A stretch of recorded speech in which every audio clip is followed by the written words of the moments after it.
प्यारे दोस्तों नमस्कार। आज मैं आपके लिए एक भक्तिपूर्ण कथा लेकर आई हूँ। राधा और कृष्ण की लीला की भूमि वृंदावन से तो आप सभी परिचित होंगे। इसी वृंदावन में एक संत रहा करते थे। वो श्रीमद् भगवत गीता में बहुत श्रद्धा रखते थे। वो बड़े नियम से भगवत गीता के एक अध्याय का रोज पाठ करते और उसे श्री कृष्ण की प्रेमिका राधा रानी को अर्पण करते थे। वो घर में ही रहा करते थे, कहीं आते जाते नहीं थे। वो या तो भगवत गीता का पाठ करते या राधा रानी के नाम की माला फेरते।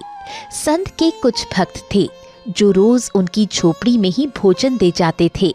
इस तरह उनका गुजारा चल रहा था।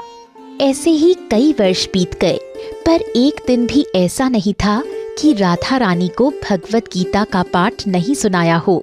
धीरे धीरे वो बूढ़े होने लगे, आंखों की रोशनी कम होने लगी। एक दिन पाठ करते समय उन्हें अक्षर धुंधले दिखाई देने लगे। फिर तो दिखना और भी कम हो गया। अब उन्हें बहुत कष्ट हुआ। ये सोचकर कि अब पाठ कैसे करेंगे, वो रोने लगे। आंखों की रोशनी जाने का गम नहीं था। उन्हें इस बात का अफसोस था कि राधा रानी को भगवत कैसे पढ़कर सुनाऊंगा।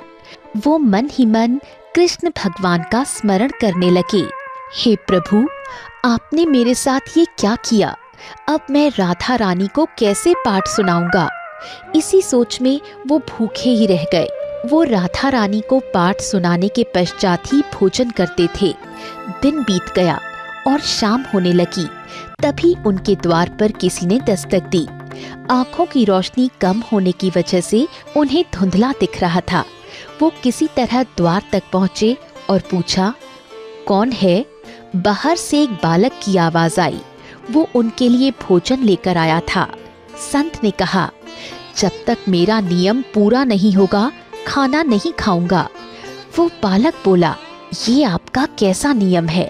बालक के पूछते ही उन्हें लगा मानो उनकी पीड़ा बांटने वाला कोई मिल गया हो।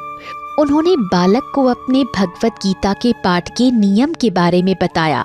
उन्होंने कहा, आंखों से कुछ दिखाई नहीं पड़ रहा है, इसलिए मैंने पाठ नहीं किया और मैं भोजन भी नहीं करूंगा।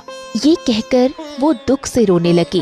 बालक ने कहा, आंखें चली गई इसलिए आप दुखी हैं? संत ने जवाब दिया, नहीं, मैं आंखों के लिए नहीं बल्कि ये सोचकर बेहद चिंतित हूँ कि राधा रानी को पाठ कैसे सुनाऊंगा।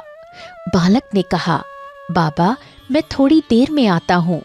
ये कहकर वो चला गया, पर कुछ ही देर में हाथों में एक पट्टी लिए लौट आया और बाबा को वो पट्टी देकर बोला, इसे आप अपनी आंखों पर बांध लो।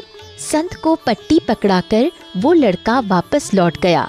बाबा उसी तरह दुखी मन से अंदर जाकर भूखे प्यासे जमीन पर लेट गए।